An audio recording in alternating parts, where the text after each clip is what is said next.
Welcome. Made it to another episode of In the Studio Live. This week we're doing a pretty awesome track. It's an instrumental by my buddy Ian Bell. I think he's like the primary songwriter for this post-hardcore band. It's really, really cool. It's like all the music it sounds like all the music like I listened to growing up. So I think I have a pretty good idea of what he's going for this track. I'm excited to mix this one live for you guys. We'll see how far I can get. I'm literally starting from scratch. Like I have a bunch of MIDI tracks and some wave guitar DIs. Like we're literally going to sculpt the entire sound tonight if I can get moving fast enough. What's up, Anthony? How's everything going, man? Thank you for popping in. Let me know if everything sounds good, because again, this is a whole new thing for me. So, all right.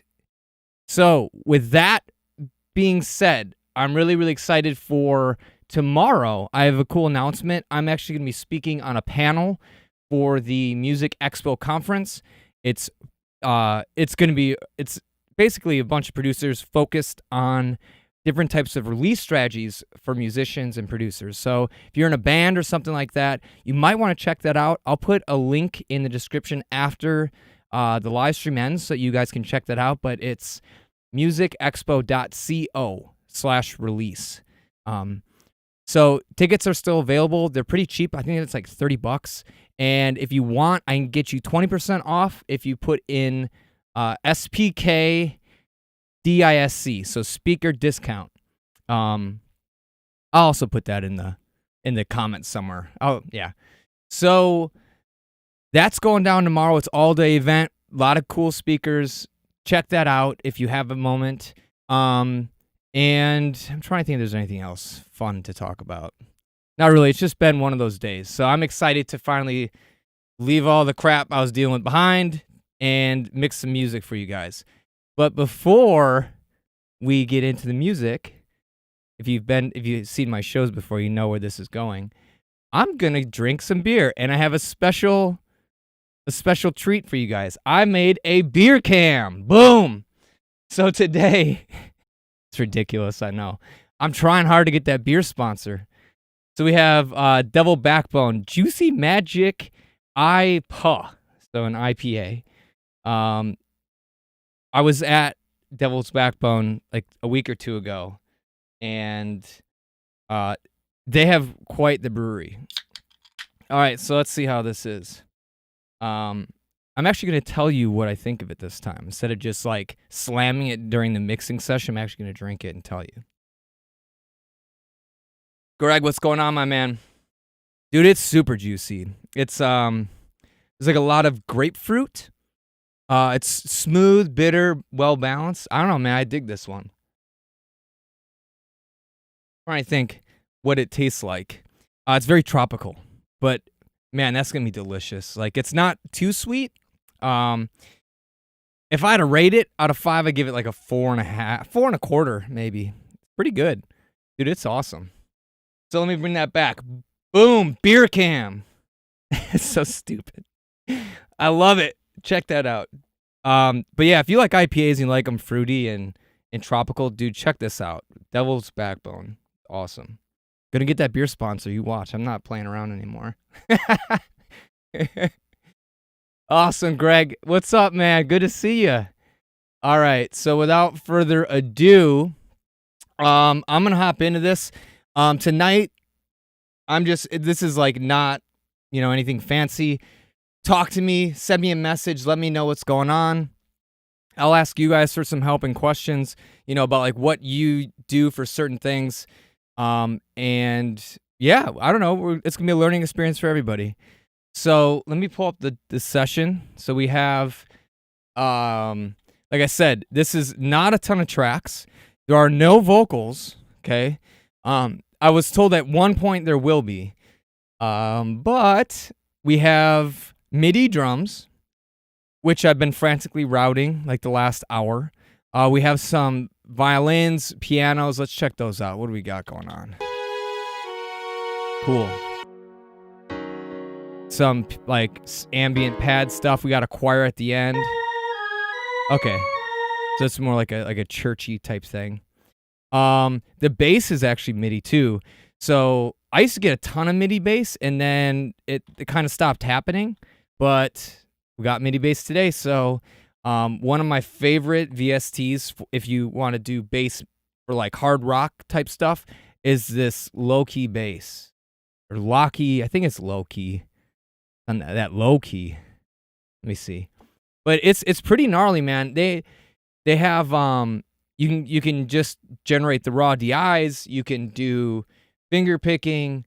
And they even have this like process clanky. I think that's with like a dark glass pedal. So it's pretty cool, and they have different styles. I forget what each of these does, but we're gonna play with it and get a cool bass tone out of this. So if you want to hear what it sounds like, it sounds pretty metal.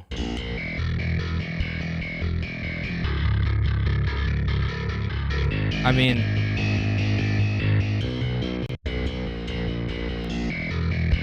I kind of dig it. And I think if the bass is programmed a little bit, with the velocities not all being like 1,000, it probably would sound a little bit more realistic, but whatever, we gotta do what we gotta do. Okay. So, drums. I guess we'll start there. I didn't even print them. Like, it's been one of those days, guys. So, this is what I have. Let me just actually disable this, because that is a drum track he sent me for reference, but can't really use it for anything.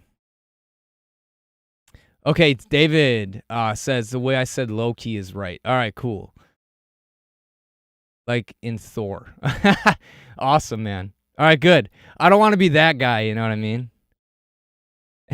What's going on, David? Good seeing you, man. All right. Let's see what these drums sound like. Drums, again, this is MIDI. There's only really one piece of software I like to use it, and that is Get Good Drums, because they sound awesome.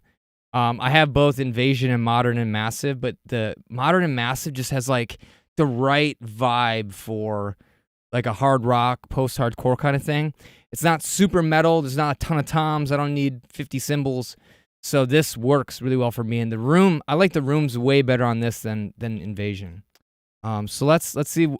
I literally just chose In Your Face preset. We'll kind of dial it to taste, but I got to get moving. Otherwise, we're never going to get through this track. Oh no, we're doing this thing again where you can't see my my thingamajigger. Hold up. Check this out. I'm going to save the day here. Got to bring this back. Okay. Get rid of that. All right. So you didn't see any trickery, but now, there we go. Now you guys can see it. Cool. Well, I'm glad I caught it early on, because I would have done the whole thing and no one would have seen the plugins, and that would have sucked. So with that, I'm going to have another sip of beer with my beer cam. You got to represent your state. Represent your state. All right, let's keep it moving. All right, so let's check out Modern and Massive. Let's see how these drums are sounding.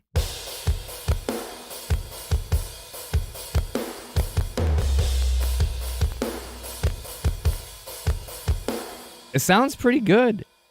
Except my drivers are getting a little funky.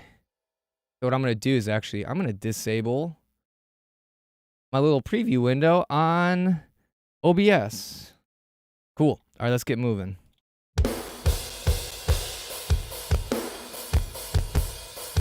How does that sound? Can you guys hear everything okay? Let me know in the comments. And also, if you guys don't use Get Good Drums, let me know what you're using, because I'm really curious. I'm always looking for new stuff. Okay. So let's pull up. I should make this big enough so we can all see. There we go. Okay. All right, let's just get a rough balance here. So we need the kick way up.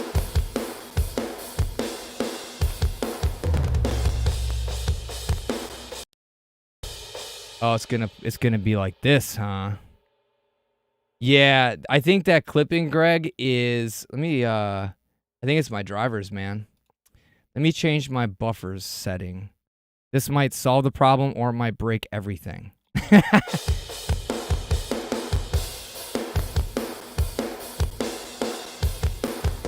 So I don't know.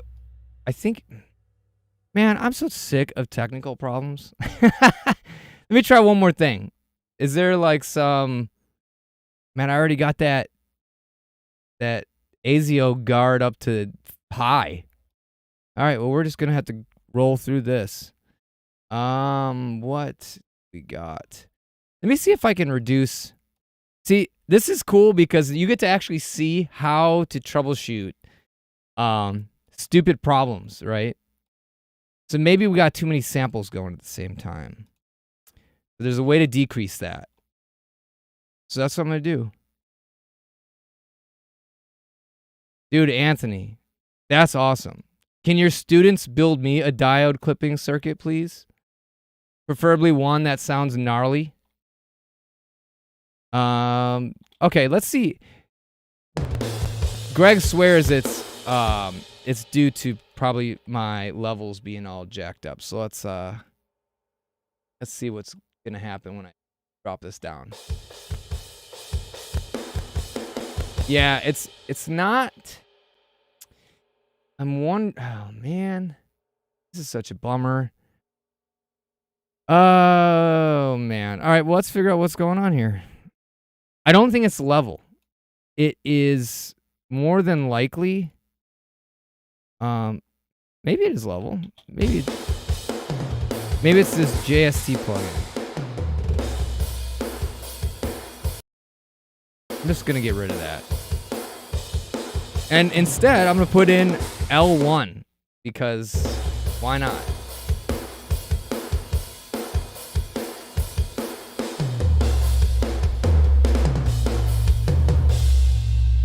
Cool. Those toms are ringing really long. Real long toms. So actually, let's do that first. Let's go to toms. Let's adjust the decay. So we can make these not ring so long, which is just going to muddy up our mix. If only I remembered how. I think, oh my gosh. I'm such a noob, man. I haven't mixed metal in a while. All right. Oh, man, where is it at? Here we go. The velocity curve. No, that's not what I want. Just kidding. I don't know. Maybe I'm thinking Steven Slate. I know with Slate you can adjust the decay time. But yeah, I don't know. That's all right. I can just do it manually later. All right. Let's actually mix some music.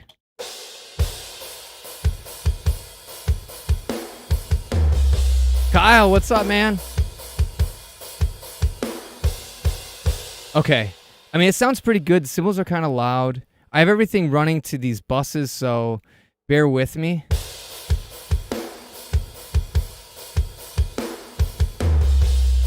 All right. I think those hi-hats are still kind of loud. So let's just literally bring them down.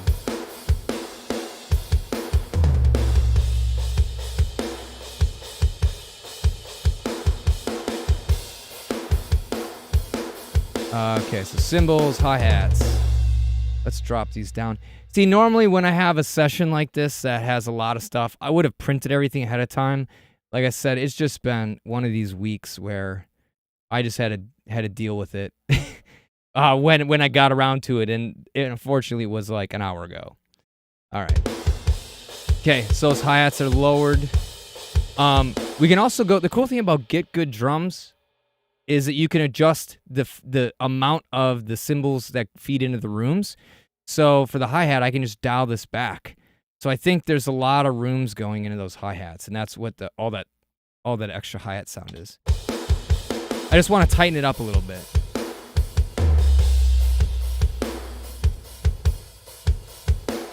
There we go. Cool. All right, so I mean, as far as balance is concerned, we're in a pretty good spot. Let's turn this snare into a cannon, though. That's kind of my style. So let me disable a bunch of this stuff. Okay, and let's listen to just the snare, if we can. teaser. The song's awesome. All right, there we go. Here's our snare. All right. First thing I want to do, let's smash this snare. A lot of people use 1176. That works well. That's pretty gnarly. Actually, you know what? Let's compare it. Let's do. I'm a scientist, right? So let's. I should get safety glasses. You know what I mean? All right, so let's start with 1176 and see if we can get a pretty gnarly sound out of it. The trick I like is make the attack as slow as possible, so 1, and then the release as fast as possible. That lets that transient punch through, and it's going to make that snare really open up for us.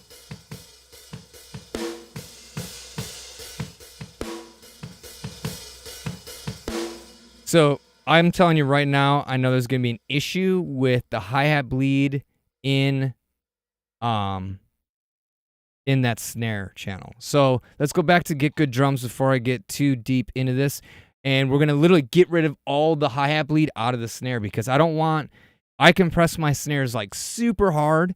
And the last thing I want to do is have to deal with all the snare bleed or the hi-hat bleed coming up in the mix. Not worth it. So let's go back. Let me just show you how that works. Okay, let me pull up. Bring this Get Good Drums back. So in this right here, snare bleed. Okay. So maybe that's not what I want. Maybe what I want is overheads. We want the hi-hats there. Rooms. Let me see what we got in the snare. Man, I'm Bill Nye of Music. Hey, what's up? We got some people from Twitch. Welcome. Thank you for kicking it with us tonight. This is awesome. I can talk to everybody. I see everybody on here. All right. Let me fix this stupid. All right. So we have the hi-hats bleeding in. So it should be in the settings. Then we can go to. See, I think the snare bleed. I think this. Let me just turn this down and see. But I think that's the snare in the cymbal mics. Oh, no. That's exactly what I wanted to kill. Get that crap out of my snare mic. Another thing we should get out of the snare is the kick. Because, again, we're going to be... get all this crap out of here. I want a clean snare channel. I don't want all this stuff bleeding in. We could put a little bit to make it feel a little bit more real. I think that's why Get Good Drums sounds so good and so realistic. It's because they have those options for the bleed, but sometimes it can cause more harm than good. All right, let's make this punch with this 1176.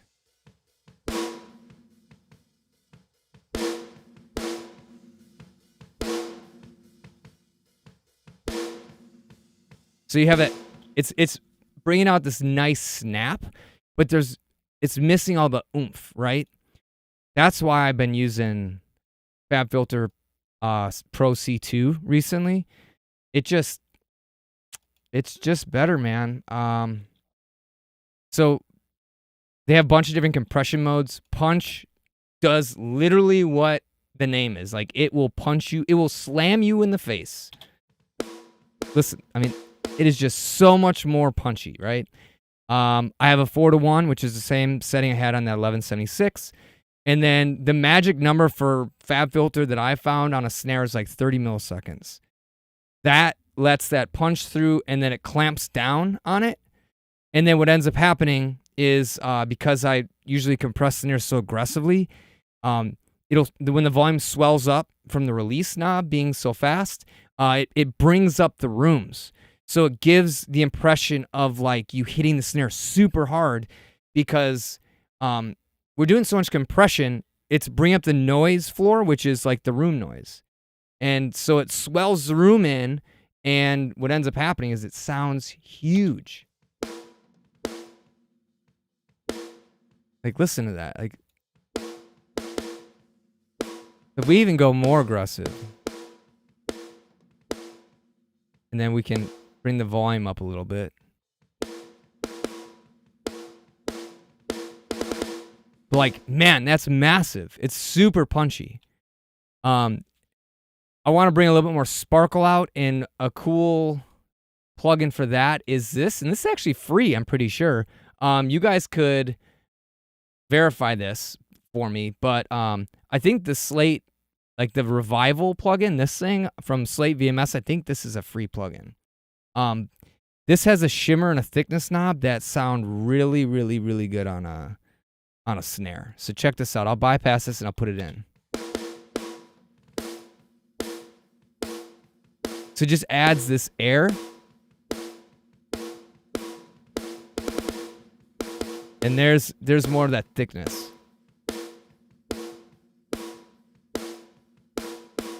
So I think there's a little bit too much air right now, so I'm just going to back this down a tiny bit. And then the last thing I like to do with snares is run it through like a tape saturator.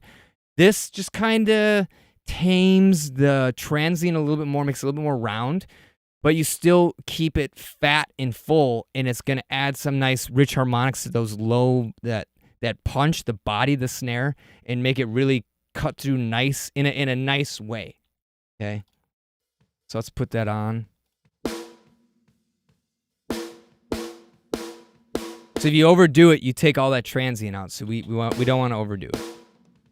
So I'm listening, when I listen to this, listen to the low end, the initial punch. That's what we want to focus on. If we do it any other way, if you listen to the sizzle, you're not gonna realize when you lost all of that body.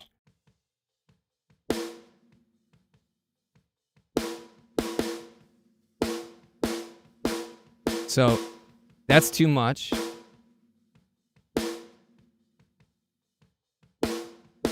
Like right there is like a nice middle ground, I think. And then usually I'll just throw a clipper on there just to kind of take that top off, and then feed it to a shell bus, which I then do more compression and more limiting. Classic, right? It's like you do like 20 stages of compression on a drum bus. Let's see. So Keith asks, what preset on the tape do you start with? Let me see. You know what? I think, honestly, this is like the default setting, and it always has worked. I just recently redid my computer keys, so it's a little bit tricky for me to know what settings actually got imported over and what settings were back to default. Some things I will say that are super, super important is if the snare is overly bright, change the speed to like 7.5 IPS. Why are we so quiet? Let me turn this stuff back up. Oh, I know why. That's why. There we go. But listen to the top end air. This will take all that away. This is like a low pass filter. See? So if it sounds fake, you can just flip that. But if you want some more modern to keep up with like distorted guitars and things, you're gonna want to keep it at 15. I like how it sounds on the over setting. It's a little bit more distorted, but it's like punchy and full. This flux knob can take something from cool to terrible really fast, so that adds saturation. Right, so this is like, with it this low, we have a lot of snap and punch, but then as we go crank that flux knob, we'll get to, start sounding more full, and not as punchy. So you have to just dial this to taste, find that sweet spot, where you're still getting a lot of punch, but it sounds thicker.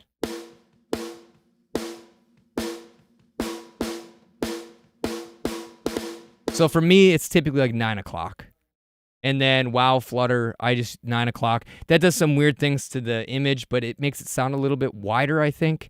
So I like it. And then I always turn the noise off. Why add more noise, right? And then this stuff I don't ever use. I think this is all with like some delay stuff, and I don't know. I don't mess with that stuff. So hopefully that helps, man. All right. So it sounded pretty cool. This might be a secret that I wonder how many of you guys do this. If you do this, let me know. I learned this from Joey Sturgis. Does this on his on his drum bus with shells. But basically, you feed this Kramer Pi compressor at -18, and you dig into it really hard with the threshold. So I have my drum, my kick and snare feeding this channel, and then you crank that output knob all the way up. This adds a lot of cool saturation, does a lot of weird things with like the timing of the compressor. And it, for rock, dude, it sounds really, really cool. And then I always have a fast release. I'm usually at the 1 setting, so 100 milliseconds, and then usually 5:1. I want it to really bite into the signal. But it just makes these drums like fill out. And I try to make sure that the gain reduction isn't going too far. If it's more than 3, then I'll dial this threshold back, or you can lower the input gain. So, yeah, there we go. Cool. And this, it gives it that body and fullness, and it keeps that transient punch, okay? And then just to get up to level, I always throw a limiter on there and just, like I said, just nick the top off. So feeding this, I'm going to put my kick through this as well. So you got to make sure you adjust your kick level so that the kick isn't dominating the compressor. We'll deal with that stuff later. All right. So that sounded pretty gnarly. I'm liking how that snare sounds. We don't ever want to just mix drums and like solo. That like really will mess up your hearing. So let's go on to the kick. We're just going to do quick adjustments the whole way through, and then we'll start blending the buses and get a cool, punchy, big drum sound. All right, so here's the kick that I have. Sounds pretty good. Trying to think what I would do to it. I'd probably add a little bit more air. Just kind of give it a little more like snap to it. There is...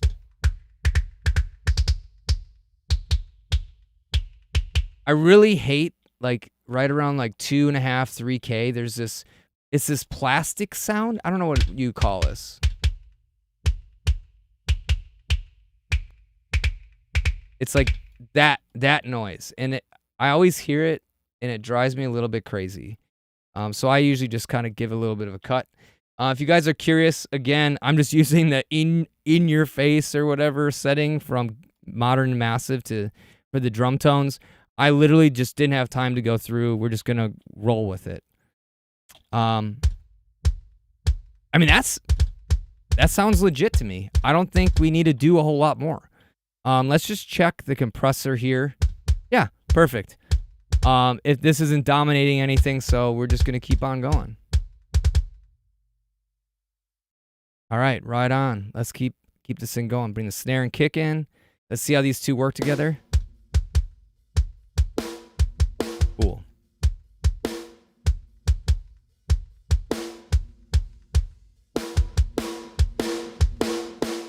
So I'll talk about this probably. Let's do it right now, actually. No, I should wait. I'll save that one. I'll save my crush bus for you guys in a second. Let's do the toms. This is going to drive me a little bit crazy. I know the low end is humongous on these right now, so let's do some Pro MB. Another good alternative is Wave C4. I just need to tame the low end, man. It's too modern and massive, if you know what I mean. All right, with that, I'm drinking a beer. Boom, beer cam. You guys can't hate on the beer cam. Like, that's the best idea I've come up with in like 3 years, I think. All right. Let's just loop a segment that has those toms. And then, come on, Ian. You got to hit the toms more than that. Oh, Ian's here. What's going on, dude? Sorry I'm so unprofessional, Ian. That's just how I roll sometimes. There we go. That's fixing the issue I have. Let's give it a little bit more snap. There's some cool tricks you can do with this in expansion mode, which is right here. But I don't want the attack of the toms to jump out. I usually do that, and that's more of like a mistake thing. So let's see. Cool. Bring this back. So I'm hearing. Okay, I got something I want to do. Check this out. We're actually gonna put this in expand mode. Check. So this is a really cool tip. Okay. Here's the problem I'm facing. I couldn't figure out how to adjust the decay because I'm an idiot, and I swear there's a way, but I couldn't figure it out. We want to take the decay down on the toms, okay? It's especially booming this low frequency right here, okay, right? If we compress it, it only extends the sustain. We want to get rid of it, okay? So we want it to hit and then decay. Put it in expand mode. Now we set our range down. So this is basically going to work backwards. It's going to keep the level really low and then only raise it up to this where we set it when it exceeds this threshold, okay? Okay. I need to also do some frequency. I want to have it hone in on the attack of that tom, which is right here. Because this is going to decay faster. This isn't ringing. So we can feed the side chain with this, because it's going to be a little bit tighter. There it is. Okay, cool. Now, when the toms hit, the volume goes up. So we get the transient. We get that full bass. Okay? And we can actually enhance that if we wanted to. Then, by lowering down the range, and actually we should have the attack be as fast as possible, because that way we're going to get the initial punch from everything. And my monitors are going to turn off if I don't push buttons, so excuse my stand-up. Okay, going back to this.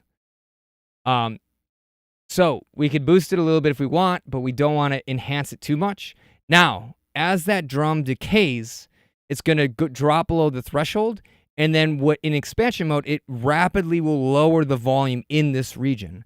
So we can lower the sustain in the ringing of just that drum. So check this out. This is a cool trick. You hear how fast, right? Like we get the full body of it and then nothing, okay? And if you want it to kind of decay naturally, you can dial that in using the release knob, okay? Check this out. So the longer the release, the slower it's going to lower it back down, and that will let you basically dial in the decay. See that? Now we have a little bit of a decay there. Nothing. Super tight.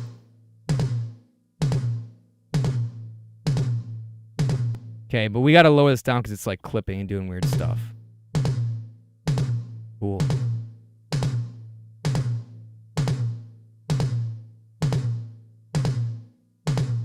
All right, let me just slow the release down a little bit.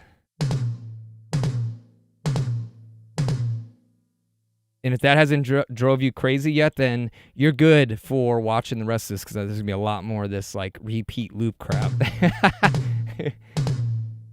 Cool. There we go. Toms are under control.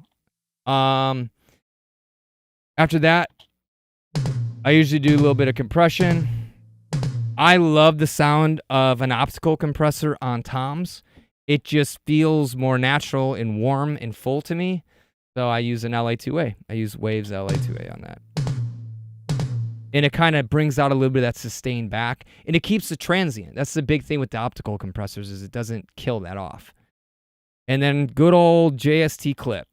And this is just to give it some volume and then make sure that, you know, we don't have some huge transient that's going to go and screw up our drum bus compressor. So I like putting clippers like after the, you know, in the different subsends or the subgroups of a drum bus, just for like, you know, control over the transient. You have to be careful, because a lot of times if you do that, you can accidentally clip too much and your drums will start sounding really weird. Anthony asks, what's an optical compressor? Dude, I don't know. Cheers. Oh, wait, beer cam. Hang on. There you go. No, but seriously, I want to say the original design used like a vacuum tube or like a light bulb or something, something with a filament in it, and when the signal goes through it, the filament, there's a inherent delay and certain compression curves and all this crap that I don't know anything about, that I'm pretending to know about right now. That is what an optical compressor is. FET styles they use diodes, resistors. The circuitry is faster. It is, I would say, less musical. It's less musical and a little bit more surgical. So it's like super clean and it's super fast. So it'll respond to transients very, very quickly, whereas optical compressors have a softer knee, and so they respond a little bit more gradually. So they just kind of like bob up and down with the music, if that makes sense. That's my best explanation. Any electrical engineers here they're just shaking their head right now. All right, cool. Let's bring all these drums. I guess we gotta do cymbals quickly. Man, we gotta go quickly because I gotta get some killer guitar tones in here. All right, sounds good enough for me. Something I do like to do is I like to kill the transient in my overheads from the snare. You can see how it jumps up like 10 dB above all the cymbals. I'll just chop that off.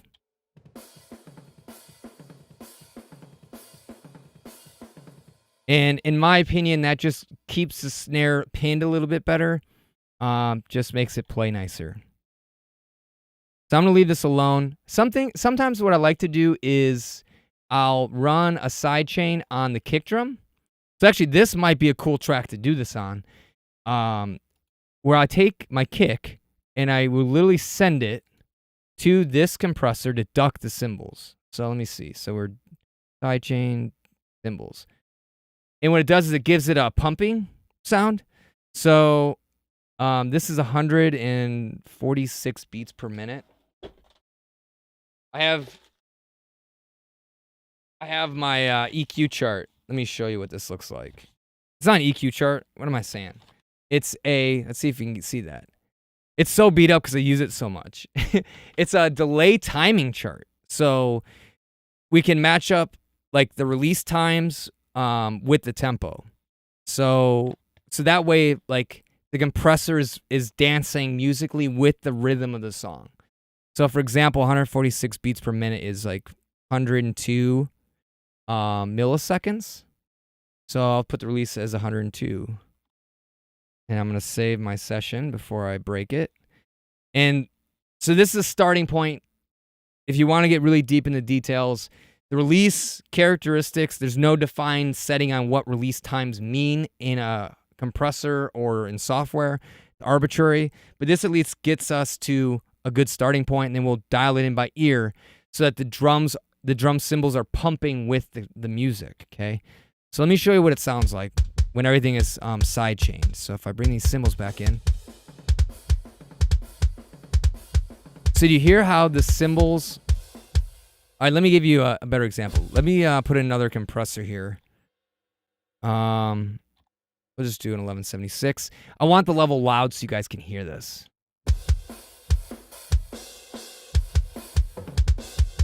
So you hear how the cymbals, right when the kick drum hits, the cymbals get out of the way. That is because we are sending the kick drum signal to this compressor, which is on the drum cymbal bus. So you'll see, only when the kick drum hits, this is compressing the crap out of this cymbal bus. So the cymbals are pumping like crazy. Normally people don't like that. But the way... All right, now I got to do like my face cam because like I got a story to tell.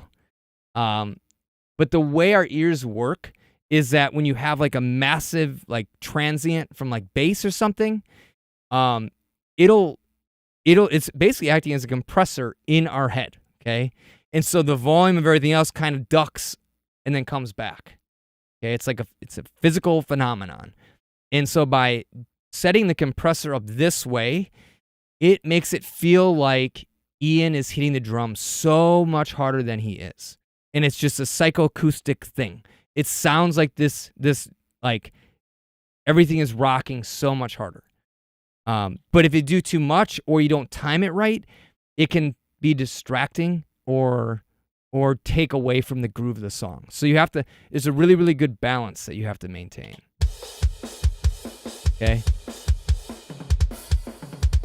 And the other thing that's important is sometimes you don't need to do a ton of it, just a little bit there, and it also helps clean up the the drums in general. It gets, if the kick drum is driving the song and the cymbals are super loud, that's eating up valuable headroom that the guitars could fill or the vocals, so it gets that crap out of the way for everything else to kind of have a place too.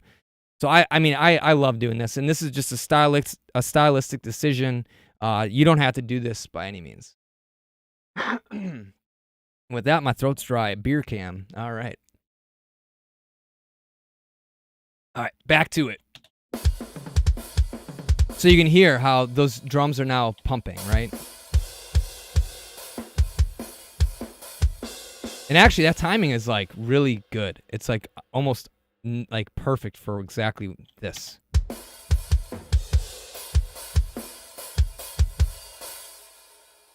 So maybe I'll do a little bit less.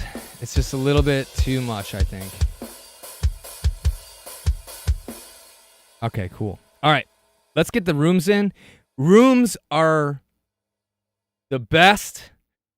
Like you want the thing that makes a crappy drum mix stand out from like the best drum mixes are the room mics. And for 10 years that I mixed music, I thought rooms were garbage. You just throw them away because you can add reverb. Big mistake. Rooms are everything. And I smash the hell out of my rooms.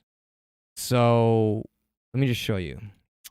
I'm going to put my favorite plugin, Devil Lock. This thing is stupid. This is going to make these so pumpy. Yeah. Love it. Right? That's like ridiculous. All right. We got to do some things though. Let's go in and dig out some frequencies. Okay. Let's get rid of this low cut. I used to do a lot of low cuts. I don't like it. Shelving's better, I think, in my opinion, because there's less phase problems. That's a discussion for another day. Get rid of that crap.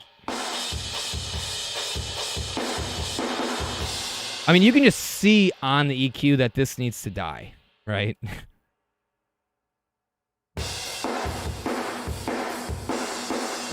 And I'm a believer that the rooms should really not have a lot of high information. It's just kind of there for mid-range vibe and to give you some ambience.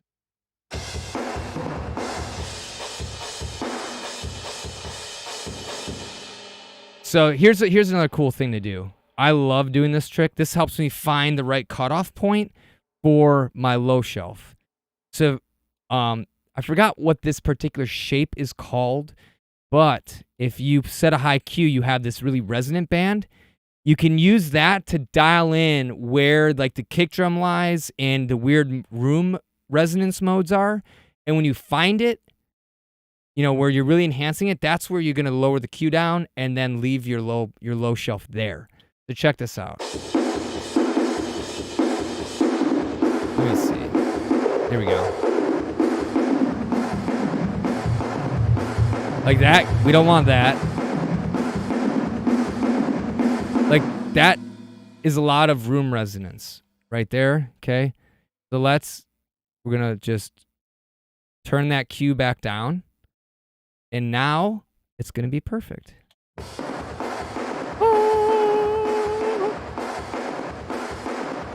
Hell yeah, that's slamming. All right. Let's clip it or limit it. I really would, let me just see. I'm just going to use this for level. I'm just going to, gain stage with this. All right, cool. Now, this room, I send some signal to my drum crush bus. I send some cymbal to my drum crush bus. I think I sent some tom, yep. And then I send a lot of kick and snare. Most snare. Out of all the different sub buses I have for this drum bus, they're all going here. And we're going to do the same thing again. Why? Because it's funny.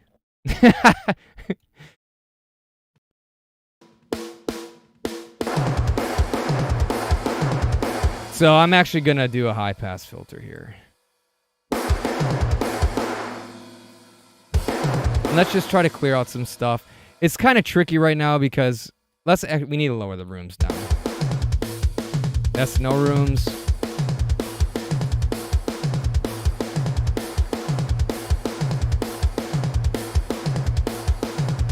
You know what? I'm just going to leave it alone. I'm just going to leave it like this. No use fighting it right now. Let me show you one trick though. This is a really, really cool trick too. This is what do I have triggering this? I bet it's triggered by my shell bus. Nope. Is it triggered by my snare? I don't have it triggered at all. What? All right, but basically what we're going to do is we're going to basically use this gate as a way to selectively like pop open this crush bus by like 6 dB or something. So basically we'll have it dialed in so you can barely hear it, and then we'll trigger the gate to like basically bump it up by 6 dB and then roll it back down when like a snare drum hits. And what that does is that gives a bigger sense of space when the snare hits, and then gets out of the way so that it's not massive all the time. It's a super cool trick. Let's see. So we got some questions. So Keith's asking, question on overheads. Any trick, ride, need to cut better, something that was tracked with only overheads? It doesn't cut in certain sections. Yeah. So, I would automate that. So you could either automate it, or you can either automate volume, or you can automate just an EQ. So you could just go into EQ, and then you hit the little R button and then W, and then right before the ride comes in, you would just enable that band, and then it would punch in, and then you can disable it, and then it's going to write the automation. So anytime you play it, it gets to that point, and it'll put in that EQ boost and get rid of it. You can also do it with volume. That's how I would do it. I wouldn't really mess with it any other way. Yeah, that's the best advice I have for you. Okay, so let me send sidechain to this. You guys are getting all my drum secrets tonight. Everybody's gonna have like massive drums when this is over. All right, so let me send the snare. The sidechain. Gate. Here we go.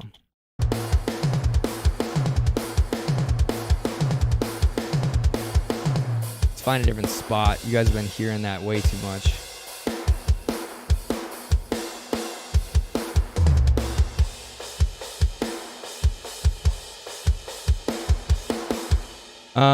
So what I'm going to do to find out we have to set the gate right so that only when the snare hits, it's going to jump it up. So we'll set the range super low so that nothing will come through, and then we'll adjust this threshold so that when the snare hits, it opens.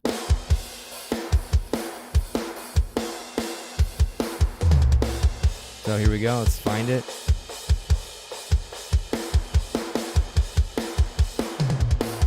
Man, I don't think something's not working well. Let me try this again. So we're going to feed it with the snare. So crush gate. Feed it. There we go. Okay.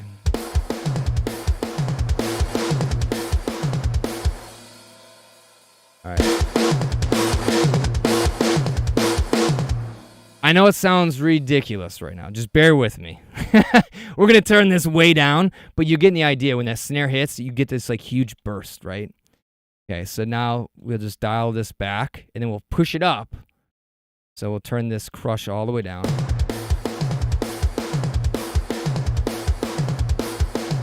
Right there. It's subtle, right? It's very subtle, but all of a sudden when the snare hits, it just sounds like he's hitting it with, I don't know, a mallet, like a sledgehammer. Can you hear it? Here's without it.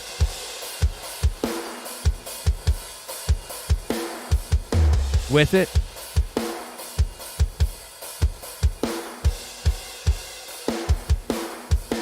So we can push this up. We want to enhance it.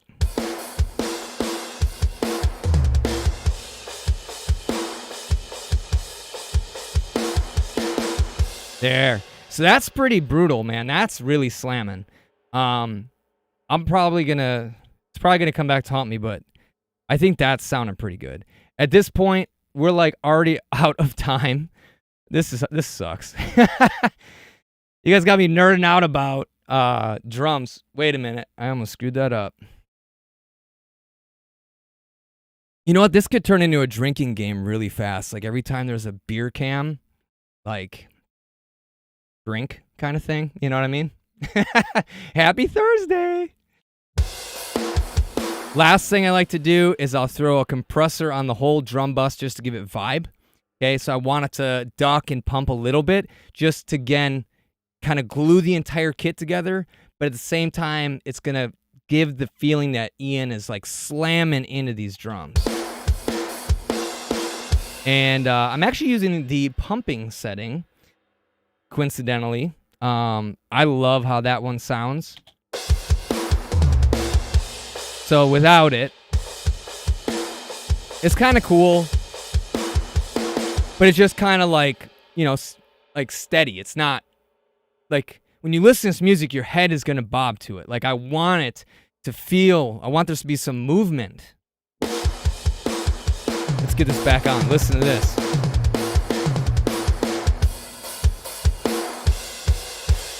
See, you hear how when he hits kick in the cymbals and it like swells every time? That is that side chain on the cymbal bus. And then on top of that, what's gluing everything together so it doesn't sound annoying is this compressor.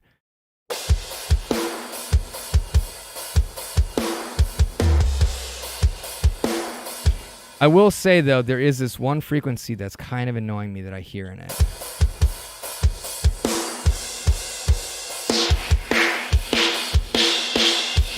I think it's right around here.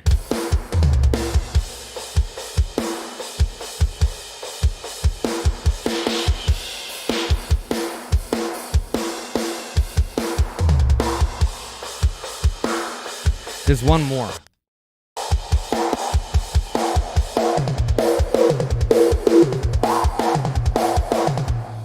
So 700 hertz usually is that part where you're either going to ruin your drums or make them sound awesome. I think that's what we need to get rid of.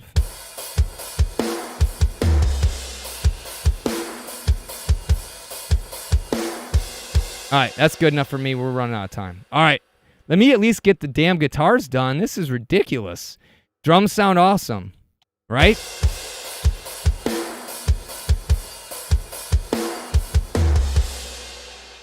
There needs to be some more EQ in this room, but we don't have time. Let's bring the bass in.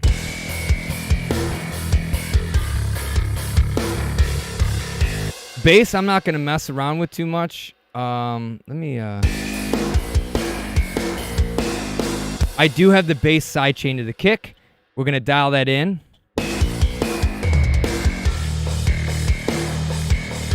There we go. That way the low end of the bass gets the hell out of the way and I can make it even more fat the whole time. And then let's... I'm going to get some haters right here, but let's throw an L2 on this.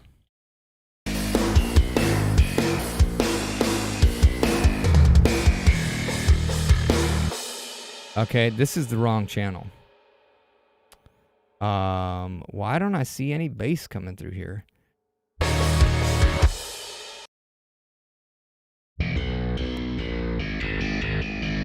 That's why, because it's going right to stereo out. Let's send it to the bass channel.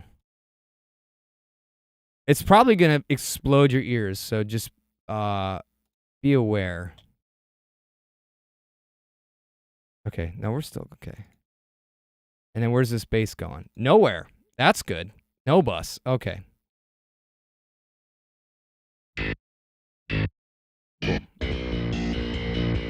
All right. Let's there's two cool plugins I like to use on bass. One is the MV2. This is like this crazy compressor thing that's super transparent and then works really well on bass because it'll lift up the bass on a sustained note to keep it fat and full if you want a really full bass tone. And then the other one I really like is L2. Haters are everywhere, but I think it sounds pretty gnarly. Okay. This is this MV2. Basically, this is the amount of compression we want. It just makes the level consistently at 8 dB. And then this is how much gain it's going to add to make sure it's consistently at 8 dB. So, so right now, when it's just normally strumming, it's adding 3 dB of gain, just quite a bit. So if you want a more compressed sound, we can just do something like this. And then it's like locked in, okay? I usually try to make it around 6-ish. That sounds awesome. Done. And then I'm just going to do some limiting here just to kind of lock it in. And actually, screw that. That's L1. I want L2.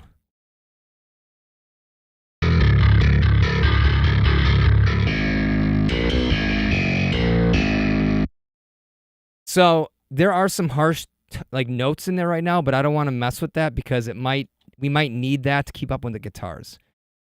Man, you know what? I can't even do the guitars. We don't have time, guys. You're gonna have to come back next week and I'll work on the guitars. How's that sound? I think that's the best solution because it would do you an injustice. Man, this has gotta be dramatic. I would do you an injustice if I rush through the guitars. But really, all I'm going to do is put Will Putney STL Tones plugin on all the DIs, and it's going to sound gnarly. So, whatever. And with that, cheers.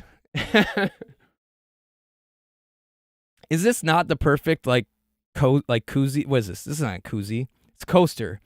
Is that not the perfect coaster for a beer can? Like a cheese Wisconsin? By the way, if you didn't know, I'm from Wisconsin. So, if you couldn't figure out from my weird accent, that's where I grew up. But I will say, I'm going to leave you with a little teaser. Let's listen to the drums and bass together, and then I'll bring everything in. Beer can! Where my bass at?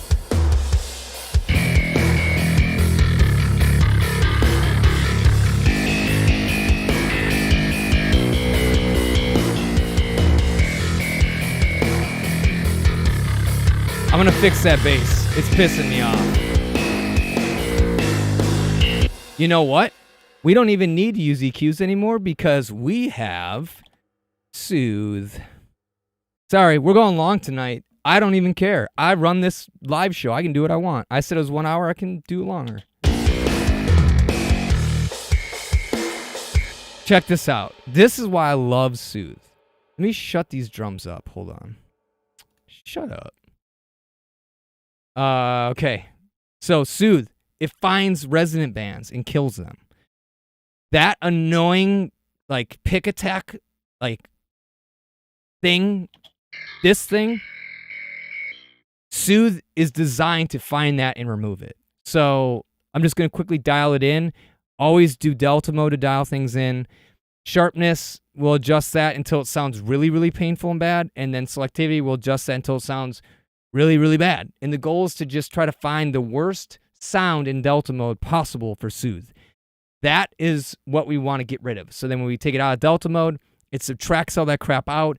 The bass is going to sound gnarly and not piss me off like an ice pick stabbing in my eyeball. Ugh.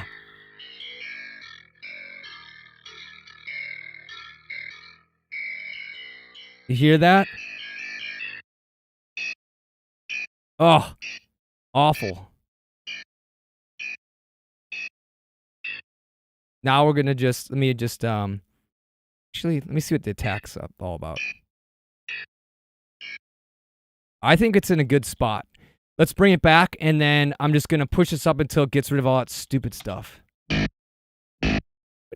Ian, what kind? Oh, that's why it's looping. I thought that was Ian playing some bogus MIDI bass.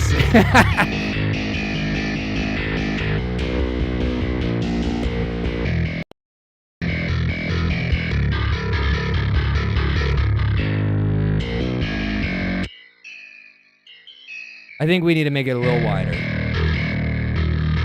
You can see it. It's this stupid thing right here.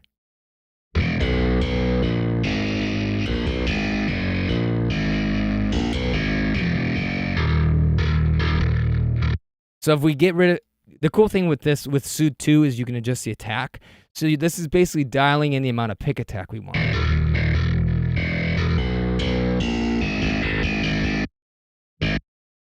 Backhand. Let me unloop that crap. Check this out. You won't believe how crazy it sounded before. I'm just going to give you a little sample here. Listen to what it sounds like with Soothe and then without. I'll bypass it after it comes around. I mean, it's like this terrible ring. Right? With Soothe. So much better. All right, let's bring those drums in. Let's bring the bass in and see if it sounds pretty cool now.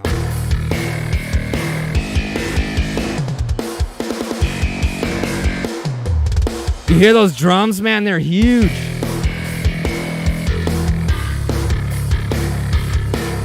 Beer cam. All right, I guess I'm going to call it quits with that. That was super fun. Thank you, Ian, again, for letting me mix your song for my show. Let's do this again next week. I'll dial in guitars, and then we're going to go through it, and I'll show you guys how to get the guitars to fit in with the bass, get everything gelling with the drums, and get a good groove on it. And if there's time, I'll also give you a quick crash course on mastering. So with that, thank you so much for kicking it. Do this every week, 8 o'clock Thursday. And if you like this, please check out some of my other things I do. I run a Facebook group called the Home Studio Fast Track. Bunch of awesome engineers, producers, musicians, up-and-coming artists are all in there. We're helping each other learn and grow every day. It's a great place to learn and ask questions if you're trying to get a home studio going or you just want to record your own music. I have a YouTube channel with tutorials like this. They're edited. They're not as fun and enjoyable. I don't get to drink beer in my YouTube videos. Maybe I should. But there's a lot to look through. I mix everything from jazz and literally musicals to like metalcore and death metal and all sorts of stuff and hip-hop. There's something there for everybody regardless of what you're doing. So check that out. It's youtube.com/Raytown Productions. And I'm on Instagram, Facebook, all that stuff. But basically, the most important thing is come back next week. It's going to be a good time. And yeah, if you know anybody that likes this kind of stuff, share the post, tell people about it, and let's build a community and make some good music. All right, guys, thank you so much. I'll see you next week.